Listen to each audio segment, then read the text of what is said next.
그 말씀을 시작하니까 또 관계리가 나갔어요.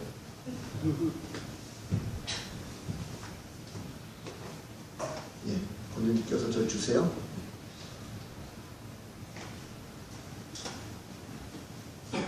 이 무선 마이크는 배터리가 계속적으로 잘 체크가 돼야 되는데 그러니까 배터리가 다 된 것 같네요. 역시 다시 한번 인사했으면 좋겠습니다. 새해 복 많이 받으세요. 인사할까요? 네. 새해 복 많이 받으세요. 새해 복 많이 받으십시오. 감사합니다. 예전에 초등학교 때 새학년이 되면 선생님들이 생활환경 조사를 했던 그런 기억이 납니다. 대체적으로 보면 부모의 학력부터 시작해가지고 가정에 여러 가지 구비되어 있는 집의 평수라든지 또 가전제품, 또 피아노가 있느냐 없느냐 이런 것들도 많이 조사했죠. 하루는 어느 학급에서 생활조사를 하게 되는데 선생님이 이런 질문을 했습니다. 집에서 외식을 몇 번 하느냐 하는 그런 질문을 했습니다. 아이들에게 각자 질문하니까 어떤 사람은, 어떤 학생은 일주일에 한 번 외식합니다. 이렇게 대답하는 경우가 참 많았고요. 또 어떤 친구는 2주일에 한 번 합니다. 대답하는 친구가 있었고, 어떤 친구는 뭐 한 달에 한 번 합니다 하는 그런 친구들도 있었고, 대답에 가장 각색을 있었습니다. 그런데 전체적으로 다 그렇게 대답하는데 한 학생이 손도 안 들고 대답도 안 하고 그냥 뭐가 좋은지 그렇게 싱글벙글하고 웃고 있더라는 거죠. 선생님이 가만히 보니까 참 이상해서 그 친구에게 물었답니다. 너는 왜 손도 안 들고 이렇게 싱글벙글 웃고만 있니? 그러고 보니까 이 친구가 하는 말이 선생님 저희는 1년에 딱 한 번 외식합니다 라고 대답을 하더라는 거예요. 그래서 선생님이 아니 이서가 그러면 1년에 한 번 외식하는데 뭐가 그렇게 좋다고 그렇게 싱글벙글 웃고 있어? 라고 하니까 이 친구가 하는 말이 뭐라고 했겠습니까? 선생님 오늘이 그날입니다. 이라고 하는 거죠. 이 친구는 1년 동안의 이날이 정말 자기에게 정말 소중한 날이라는 것입니다. 이 말 참 의미가 있지 않습니까? 우리가 삶에 있어서의 가장 중요한 시간이 언제인가 라는 거 보면 바로 지금 이 순간이 가장 중요합니다. 어제는 중요하지 않아요. 이제는 지금이 가장 중요한 것이고 지금에 있어서의 우리의 인생에 있어서의 가장 중요한 시간 바로 오늘이라는 것입니다. 그래서 오늘 내가 만나는 사람이 가장 중요한 사람이고 오늘 지금 내가 이 순간 하는 일이 가장 중요한 일이라는 것입니다. 여러분들이 지금 여기 와서 앉아있는 이 시간이 가장 중요한 시간이고 오늘 말씀을 들을 때 이 말씀 듣는 시간이 나에게 가장 소중한 시간이라는 것입니다. 오늘은 어제의 생을 마감했던 그 사람들이요 가장 기다리고 기다렸던 내일이 바로 오늘입니다. 그 사람들은 오늘을 맛보지 못하고 갔어요. 근데 우리는 또 다른 새해를 맞이게 됐습니다. 이제 우리가 2017년을 보내고 2018년이 됐습니다. 지나가서는 잊어버리고 지금 이제 새해 들어서 내가 해야 될 일들, 새롭게 마음먹는 일들 이런 것들이 우리들에게 있어서 가장 중요한 일이라고 생각이 듭니다. 자, 올해 우리가 새해표가 참 쉽습니다. 오른쪽에 보시면 그래 지금이야 있죠? 예, 근데 글씨가 좀 빨갛지 않습니까? 그리고 단순히 그래 지금이야 이렇게 읽으면 안 됩니다. 왜냐면 금요일에 때도 제가 이렇게 시켜보니까 그래 지금이야 이렇게 아주 편안하게 읽으신 분이 있는데 느낌표를 제가 왜 2개 찍고 3개 찍었겠습니까? 강조하기 위해서 그렇습니다. 그래 지금이야 이게 우리 표거든요. 한번 우리 해보겠습니다. 손을 오른손을 불끈 치시고 준비하시고 시작. 그래 지금이야. 지금은 가르칠 때. 딱 맞아야죠. 지금은 가르칠 때. 지금은 전도할 때. 지금은 회복할 때. 이렇게 하면 됩니다. 올해에 가끔가다 설교하다가 좀 조시는 것 같다 싶으면 구함을 하겠습니다. 감사합니다. 올해에 이런 표를 가지고 한 해 동안도 힘있게 출발해 주시기 바랍니다. 자, 이 표를 제가 세울 때 단순히 그냥 제 나름대로 어떤 기분에 의해서 만든 것이 아닙니다. 예수님을 믿는 자녀들로서 예수님께서 하신 모든 것들을 우리가 따라가고 그분을 닮았으면 좋겠다 하는 그런 마음을 가지고 이 표를 정했습니다. 자, 그러면 주님께서 이 땅에 오셔서 무슨 일을 하셨을까? 그 말씀이 바로 오늘 본문 말씀입니다. 오늘 본문에 보면 예수님께서 이 땅에 오셔서 공생을 시작하실 때에 모든 도시와 마을들을 두루다니면서 회당에서 가르치시고 복음을 전파하시고 온갖 질병과 약한 것을 고치셨다라고 말씀하고 있어요. 자, 그런데 제가 보니까 주님께서 두루 다니셨다라고 할 때 이 두루 다녔다는 사전적 이름을 보니까요, 사전에는 이렇게 되어 있습니다. 따짐없이 이곳저곳을 다 방문했다는 뜻이 있어요. 주님이 이 땅에 오셔서 아주 바쁘게 막 돌아다니셨다는 것입니다. 여러분, 그런데 참 약간 의심이 되는 게 있어요. 뭐냐면 예수님께서 굳이 그렇게 막 바쁘게 돌아다니실 필요가 있었겠느냐 하는 것입니다.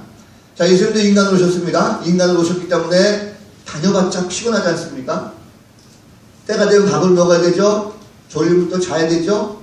그리고 중동 지역에 얼마나 많이 뜨겁습니까? 한낮 더위 때는 밖을 돌아다니지 못할 정도인데도 불구하고 주님 왜 그렇게 땀 뻘뻘 흘리면서 바쁘게 돌아다니시냐는 거죠. 그냥 자기를 드러내기 위해서 돌아다니셨습니까? 사람들이 알아주지 못하니까? 뭐 그럴 수도 있겠죠. 제 생각에는 정말 주님께서 굳이 그렇게 돌아다니시 않는다 할지라도 능력이 있으신 분 아닙니까? 하나님 아들, 죽은 자도 살리시는 분. 그러면 뭔가 그 자리에 있다 할지라도 한 가지 그냥 큰 것만 빵 터뜨리면 사람들이 그냥 와 하고 다 몰려들지 않겠어요? TV 가끔가다 보면 그 맛집 소개하는 걸 제가 봤습니다. 그러면 그 맛집 주인님이, 사장님이 그 맛집에 대해 가지고 내가 이것을 사람들에게 막 소개하겠다 싶어 가지고 메뉴판들을 막 돌아다니면서 우리 집이 맛있습니다, 맛있습니다 이렇게 안 합니다.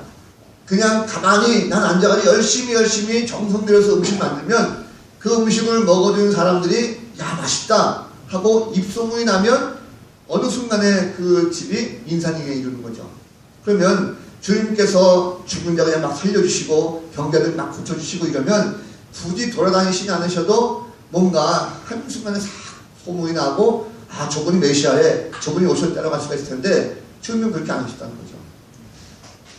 주님께서 오신 목적을, 그 사역을 우리가 제대로 알지 못하면 우리의 사명도, 우리의 사역도 잊어버릴 때가 참 많습니다. 자, 분명한 것은 예수님이 육신으로 오셨기 때문에 심신이 피곤합니다. 찾아가는 곳마다 환영받지 못했어요. 별로 이렇게 인정받지 못했습니다. 박대당한 경우가 많죠. 오히려 죽음의 위기까지 멀어졌던 이런 경우가 참 많이 있는 걸 볼 수가 있습니다. 신임에도 불구하고 하나님의 아들임에도 불구하고 다른 능력으로 할 수 없었느냐? 할 수 있었어요. 그런데 주님께서는 두루 다니셨다는 거죠. 몸도 땀 흘리면서 바쁘게. 왜 그랬을까요? 주님이 바쁘게 다니신 이유가 있습니다. 주님께서 다니시면서 오늘 말씀까지 보니까 가르쳤다고 했습니다. 말씀을 가르친 거죠. 말씀에 뭘 가르치셨습니까? 말씀에 대해서 말씀의 참된 뜻을 가르치셨어요. 성경에 기록되어 있는 율법의 참뜻, 그리고 예언자들의 말씀, 이런 것들을 주님께서 철저하게 정확하게 잘 가르치십니다. 설렁설렁 가르친 것이 아니라 거기에 묻어나오는 모든 말씀을 정확하게 가르친 거죠. 율법을 폐하러 온 것이 아니라 율법을 완성하시기 위해서 이 땅에 오셨다라는 것을 주님 말씀하시고, 그리고 주님이 누구신가라는 것을 사람들에게 가르쳤습니다. 또 주님께서 가르치는 것은요, 올바른 신앙을 가르쳤어요. 그냥 겉모습만 번지르한 이런 신앙을 가르칠 것이 아니라 어떤 것이 참된 신앙인가, 그냥 형식적으로 하는 그런 것이 아니라 사랑하고 헌신하고 봉사하는 참된 신앙을 주님께서 가르치셨다는 것입니다.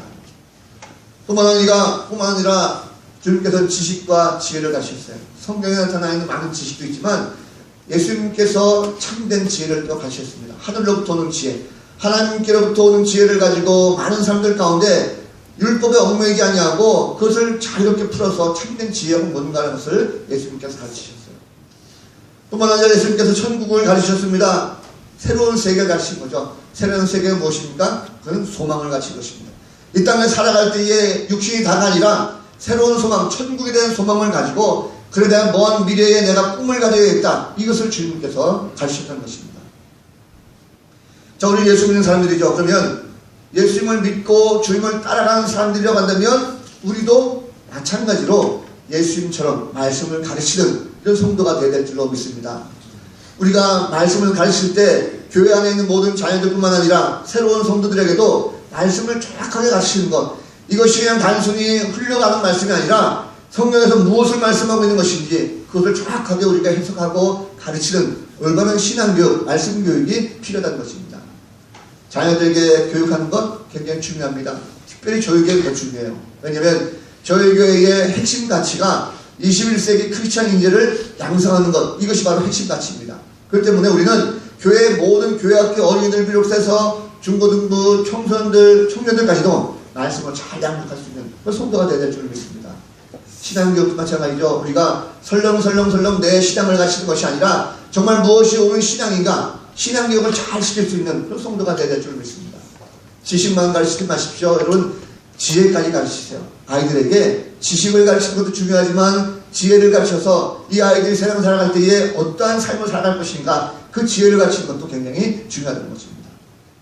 예수님처럼 꿈도 심어줬으면 좋겠어요. 소망을 가르치는 거죠. 아이들에게 소망을 심어주고 아이들에게 미래를 푸르게 하고 장차 내가 앞으로 이 나라 민족을 위해서, 교회를 위해서 무엇을 할 것인가, 그런 꿈을 심어줄 수 있는 교육, 이런 교육이 우리 가운데 있었으면 좋겠습니다. 저는 한 가지 더 붙여서 우리 자녀들에게 성전에 대한 그런 꿈도 심어줬으면 좋겠어요. 작년 12월 달에 제가 청장년 연합 우리 모임 때 제가 가서 그런 얘기 했습니다. 앞으로 올해는 정말 우리가 중요한 시기다. 2018년은 저 개인적으로는 목회가 이제 반환점을 도는 그런 시기가 될 것이고, 그리고 어른들에게 있어서는 이제 두 세대가 한 걸음 뒤로 물러서고 신세대가 다시금 앞으로 나와서 일을 할 수 있는, 젊은이들이 일을 할 수 있는 그런 전환점이 되는 그런 시기다라고 하는 것을 제가 말씀을 드렸습니다. 그러면서 제가 한 가지 더 덧붙인 것은 우리가 작지만 그래도 성전 건축에 대한 꿈을 가졌으면 좋겠다라는 것을 말씀을 전했어요. 성전 건축이라는 것이 참 미묘하기도 하고 참 힘들고 참 부담스러운 일입니다. 그러나 제가 그런 마음을 갖게 된 이유는 바로 우리 자라나는 아이들을 보고 그렇습니다. 우리 아이들이 자라나가지고 성장하고 계속적으로 신앙의 유업을 잘 쌓아갔으면 좋겠어요. 어머니가 가르쳤던 예수님, 아버지가 배웠던 성경 말씀, 이 말씀을 보고 듣고 배웠던 우리 아이들이 이 안에서 다시 한번 함께 하나 되어져가지고 온전히 살았으면 얼마나 좋겠느냐 하는 것입니다. 제가 볼 적에 삼각교회는요, 연속성이 없는 것 같아요. 그래서 목사님이 은퇴하고 나면 그 교회는 사라지는 경우가 참 많이 봤습니다. 그래서 저는 그런 꿈을 가지고 아이들이 있다고 한다면 지금부터라도 하나하나 준비해 나갈 때 얼마나 큰 소망이 있겠는가 하는 것입니다. 설교 준비하다가 이런 동영상 봤습니다. 세상을 바꾸는 시간이라는 동영상인데 5년 만에 세계 꼴찌에서 세계 1등이 된 국가대표팀에서 봅슬레이 팀 감독 이용이라는 분이 강연한 걸 제가 봤어요.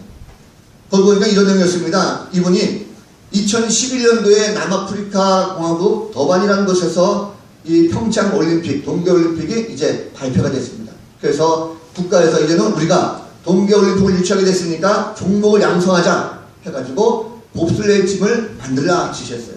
처음으로 이 이용 감독이 봅슬레이 팀을 만들었습니다. 그런데 아무것도 없는 거예요. 장비도 없고 연습실도 없고, 그래서 썰매에다가 바퀴를 달아가지고 아스팔트 위에서 그 바퀴를 밀면서 연습했답니다.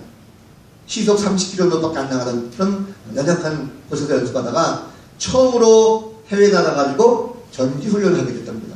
그래서 처음으로 이제 그 빙판을 달리게 된 거죠. 근데 선수들이 경험이 없다 보니까 그 빙판을 다 망가뜨려가지고 다른 나라 선수들이 막 항의가 들어왔답니다. 너희들 도대체 뭐냐? 왜 이렇게 빙판을 다 망가뜨리냐? 너희들이 여기서 연습을 하면 우리가 연습 안 하고 우리가 대회를 보이콧하겠다라고 해가지고 막 항의했다는 거예요. 처음으로 대회에 출전했는데 그만 그 봅슬레이 썰매가 뒤집어져가지고요, 선수가 부상당하는 이런 아픔을 당했답니다. 협회에서 보니까 이거는 전혀 가망이 없는 거예요. 종목은 또 전혀 가망이 없고 이거는 할 수 없어, 그냥 팀을 해산시켜라고 통보가 났답니다.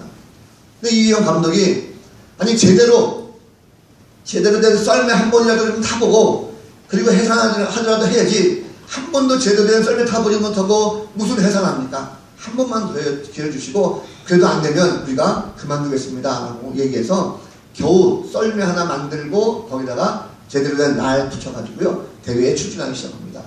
그래서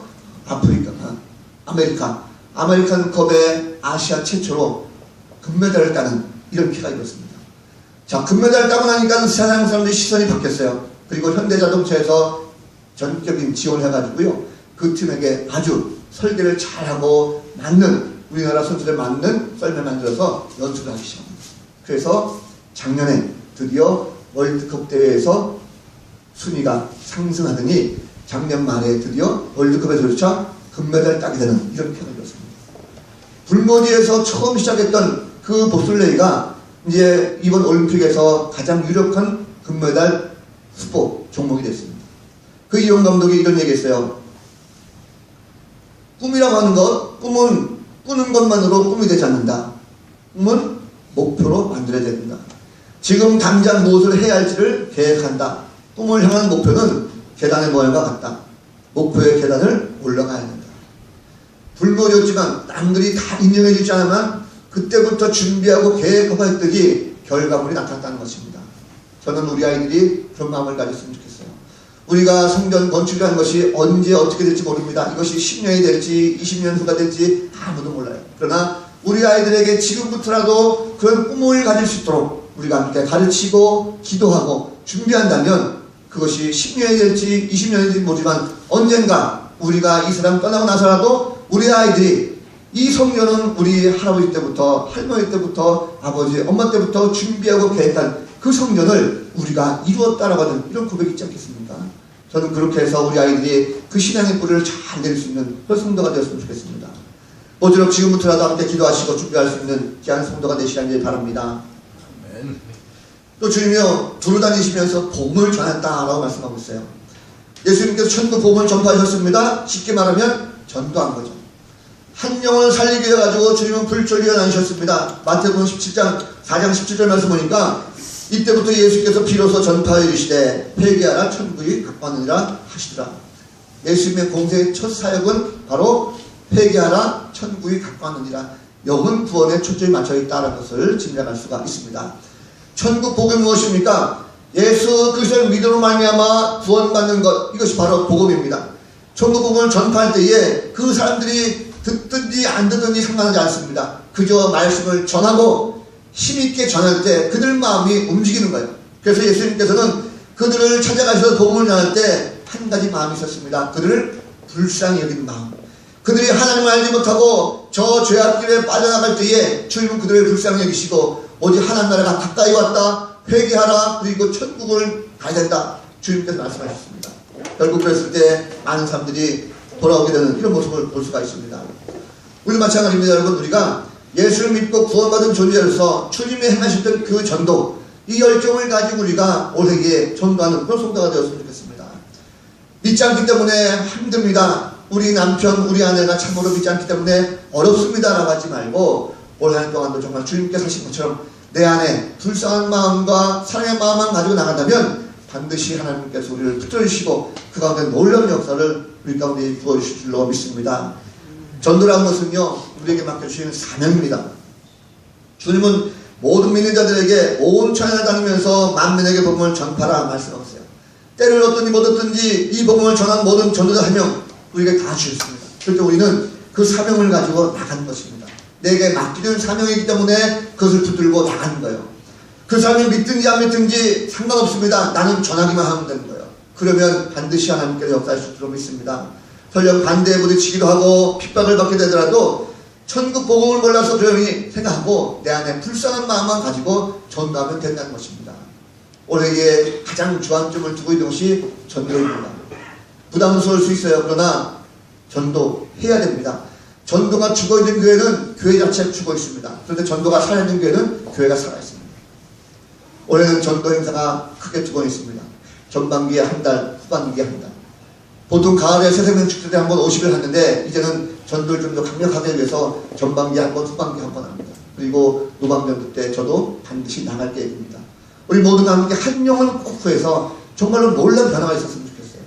매번 연말에 보면 기도 제목 쓸 때 올해 출석 80명 넘게 해주십시오라고 매번 쓰기만 한 번 합니까? 우리가 나가야 되는 거죠. 올해에 정말 목표대로 함께 기도하고 준비하고 나와서 전도의 영혼, 생명을 구할 수 있는 그런 복된 성도들 다 되시기를 다시 한번 주님으로 간절히 축복합니다. 또 한 가지는 주님은 둘 다니시면서 고쳐주셨습니다. 모든 병과 모든 약한 것을 고쳤다라고 했어요. 여기 예수님은 위대한 치유자이십니다. 주님이 가시면 모든 병자들도 고침받고 회복되는 것을 볼 수가 있어요. 그래서 죄로 병든 모든 영혼과 육신을 다 치유하고 죽음과 절망에서 구해라는 것, 이것이 바로 주님께서 하신 분주하게 하신 일 가운데 하나입니다. 예수님은 스스로 말씀하시기를 나는 부활이요 생명이라 말씀하고 있어요. 주님이 가시는 곳에는 생명입니다. 죽음이 없습니다. 주님은 죽음을 이기신 분이에요. 그렇기 때문에 주님 가신 그 모든 곳에는 죽은 자도 살려내십니다. 없는 것도 있게 하십니다. 그리고 모든 병든 자들도 다 고쳐주십니다. 복음이라고 하는 것은 바로 치유고 회복이기 때문에 그렇습니다. 말씀을 들고 가서 우리가 그 복음을 선포한다면 절망이 바뀌어서 희망으로, 모든 고통이 바뀌어서 은혜로 다시금 전환한 사실입니다. 예수님 만난 모든 사람들은 다 치유받았어요. 병자도 고침받고 심지어 죽은 자도 살라고 귀신 들린 자도 귀신이 나가게 되는 이런 역사가 나타나는 걸 볼 수가 있습니다. 뿐만 아니라 마음이 병들고 힘들어하는 병약한 자들도 주님께서 찾아가셔서 위로하시고 마음을 만져주시면 그 마음이 따뜻하게 바뀌는 것을 찾아볼 수가 있습니다. 주님이 가시니까 모든 것들이 다 치유되고 회복됐다는 거죠. 우리도 마찬가지입니다. 우리가 모든 역사는 다 주님께서 하시지만 주님께서 품으신 그 마음을 가지고 우리가 간다고 한다면, 주님이 사랑하신 것 같이 내가 사랑을 가지고 나간다면 그 사람은 반드시 회복할 수가 있다는 것입니다. 나는 약하지만 주님이 하시는 거죠. 이런 예화가 있습니다. 수지라고 하는 여자가 있었어요. 6살짜리 아이인데 이 아이가 주방에서 보니까 엄마가 열심히 뭐 만들고 있더래요. 엄마 뭐 만들어요? 물어보니까 엄마가 옆집 아줌마가 글쎄 딸이 얼마 전에 교통사고로 죽었잖아. 그래서 그 엄마를 위로하려고 내가 음식을 만드는 거야. 이 수지가 물었어요. 아니 엄마, 근데 그게 무슨 필요 있어요? 엄마가 하는 말이, 얘야 때로는 사람이 엄청나게 큰 아픔과 고통을 당하게 되면 음식 만들 힘조차 없고 먹을 힘조차 없을 때가 있어. 그랬을 때 누군가가 옆에서 사랑으로 이런 것을 해주면 그건 먹고 싶은 걸 얻을 수가 있지. 그러니까 수지 너도 옆집 아줌마에게 네가 무엇을 가지고 그 아줌마를 위로할 수 있을지 한번 잘 생각해봐 라고 이 아이에게 말했어요. 이 6살짜리 아이가 고민하다가 이 옆집 아줌마에게 찾아갔습니다. 똑똑똑 두들겼어요. 아줌마가 나와가지고 수지야 웬일이야? 라고 물어보니까 이 수지가 이렇게 말했습니다. 아줌마, 우리 엄마가 그러는데요, 아줌마가 며칠 전에 딸을 잃고 매우 마음이 아팠는데요. 그래서 제가 아줌마를 위로하려고 왔어요 라고 하더라는 거죠. 이 아줌마가 어떻게 날 위로할 건데 하니까 이 수지가 조그마하게 밴드 하나를 꺼냈습니다. 꺼내고 이 아줌마에게 아줌마 마음이 많이 아프니까 이 밴드를 꼭 붙이세요. 그러면 다 나을 거예요 라고 얘기하더라는 거예요. 이 아줌마가 이 수지를 꼭 끌어안고 펑펑 울었습니다. 그래 수지야, 내가 정말로 가지고 있는 자그마한 밴드 하나지만 이 밴드를 가지고 내가 정말 많이 위로받을게. 힘들고 어려울 때 밴드를 가지고 내가 널 생각할게 하면서 조그만 유리불에다가 그 밴드를 담고 자기가 정말 힘들고 어려울 때 그 수지의 자그마한 정성, 그 밴드를 바라보고 위로를 받았다는 것입니다. 그럼 밴드 하나에 무슨 힘이 있겠습니까? 그런데 밴드 하나는 힘이 없지만 이 수지라고 하는 작은 아이의 정말 전심 어린 그 사랑의 마음을 담아서 밴드를 주니까 그것이 나에게 곧 위로가 된다는 거예요. 우리가 그렇습니다. 상대방을 위로한다는 것이 뭐 내가 큰 돈을 들이고 뭐 많은 것을 가지고 쏟아붓고 해서 그 사람을 위로하는 것이 아니라 정말 저 사람이 아파하고 고통받고 어려울 때 내가 가지고 작은 것 하나라도 내 마음속에 사랑의 마음을 담아서 그 사람에게 찾아가서 그 사람을 위로하면 그것이 바로 위로가 된다는 거죠. 그것이 바로 회복이 되는 것입니다. 우리 교회에 올 때에 교회에 연결되는 많은 사람들이 있어요. 그런 사람들에게 올 한 해 동안도 더 많은 것을 가지고 함께 베풀었으면 좋겠습니다. 내가 가진 것이 비록 작은 것이지만 저 사람은 오늘 한 끼 먹을 것이 없어서 죽어가고 있는데 내가 가지고 있는 자그마한 액수 하나라도 그에게 진정으로 찾아가서 사랑으로 전해줄 때 그 사람이 다시금 용기를 얻을 수가 있습니다. 내가 낙심하고 절망 가운데 있을 때 내가 찾아가서 자그마한 말씀을 가지고 한번 위로할 때 진정으로 내 마음속에 사랑의 마음이 있다면 그 사람도 위로할 수가 있는 것입니다. 내가 죽고 싶을 때 누군가가 나를 붙잡아주기로 하는 때 가까이 가서 같이 울어주고 같이 붙잡아주는 것, 그 하나만으로도 그 사람은 회복할 수가 있다는 거죠. 올 한 해 동안도 이런 많은 위로와 회복이 있기를 소원합니다. 주님께서 올 한 해 우리 가운데 원하는 것이 무엇입니까? 우리들 스스로가, 우리의 가정이, 교회가 사랑으로 가르치고 그리고 전도하고 함께 회복할 수 있도록 옆에서 힘을 모아서 주님 앞에 나아가는 것, 이걸 주님께서 원하는 걸 볼 수가 있습니다. 주님께서 왜 그렇게 두루 다니셨겠어요? 전능자신 하나님께서 굳이 왜 그렇게 애쓰고 쓰고 다닙니까? 두루 다닌다는 것은요, 제가 보니까 이런 뜻이더라고요. 두루 다닌다는 것은 편견 없이 다닌다 이런 뜻이 있습니다. 주님은 다닐 때 편견을 두지 않았어요. 유대인이든 어떤 사람이든 다 갔습니다. 사마리아인들 가기, 사마리아 지역 같은 경우는 유대인들이 가기 싫었습니다. 그런데 주님은 기꺼이 가셨어요. 가난한 자들, 부자, 부인들, 병든 자들, 힘든 자들 다 찾아가셨습니다. 편견을 두지 않았다는 거죠. 또 두루 다녔다는 것은요, 열심과 성실함을 하는 것입니다. 주님은 정말 열심히 다니셨어요. 한 사람을 살리기 위해 가지고 가는 곳마다 열심을 다했습니다. 불철주의 아침 저녁으로 그들을 찾아갔다는 거죠. 또 편견을 또 두루 다닌다는 것은요, 세심하게 살핀다는 뜻이 있습니다. 주님의 모습 보면 한 군데만 간 것이 아니라 간데 또 가고 계속적으로 왔어요. 지난번에 오셔서 한번 고쳐주셨으면 그들이 제대로 잘 하고 있는지 다시 한번 돌아보는 이 세심을 그 가운데 있는 걸 볼 수가 있습니다. 주님께서 이 땅에 오셔서 왜 그렇게 두루두루 살피시면서 왜 다니셨을까? 주님은 이 땅에 오셨을 때요, 당신이 사명을 가지고 오셨고 사명제의 그 기간이 얼마 남지 않았다는 것을 알기 때문에 마지막 순간까지 한 영혼이라도 제대로 살리고자 하는 그 열정이 가운데 있었고 그 사랑의 마음이 그 가운데 있었다는 사실입니다. 우리는 하나님께 맡긴 사명이 있어요. 주님께 맡긴 사명이 있는데 그 사명을 잘 감당할 때 우리가 그렇구나 라고 바쁘게 다닐 수가 있습니다. 또 바쁘게 다니다 보면 주님께 내게 맡겨진 사명을 깨달을 수가 있습니다. 그래서 복음을 위해서 사명을 감당한 성도는요, 아무리 힘들어도 결코 불평하지 않습니다. 매 순간이 감사한 거죠. 때로는 환난 가운데 핍박당해도 조롱당해도 그것이 멈추지 않습니다. 최선을 다해서 가르치고 전하고 또 치유와 회복을 위해서 노력하는 것입니다. 자, 이제 새해가 밝았습니다. 그래 지금이야 라고 하는 표현은요, 우리가 올 한 동안도 힘을 모아서 믿음의 자녀들 잘 가르치고 또 한 명 이상씩 꼭 전도하고 그리고 성도들에게 찾아가서 사랑으로 국민함으로 위로할 수 있는 이런 모습을 가지고 한 해를 수고합니다. 모쪼록 우리가 내게 맡겨진 사명, 이제 단순히 또 새해가 됐으니까 목사님 그렇게 말씀하시는구나 라고 생각하지 마시고 올 한 해 동안도 정말 교회의 부흥을 위해서 또 우리 가정과 일터 그리고 이 나라의 민족 세계 복음을 위해서 우리 모두 함께 힘을 모으고 주님 하신 것처럼 가르치고 전파하고 치유할 수 있는 이런 역사들 한 해 동안도 많이 일어나는 복된 성도들 삶이 되시기를 우리 구주 예수 그리스도 이름으로 간절히 축원합니다. 다 같이 일어나셔서 함께 찬양하겠습니다.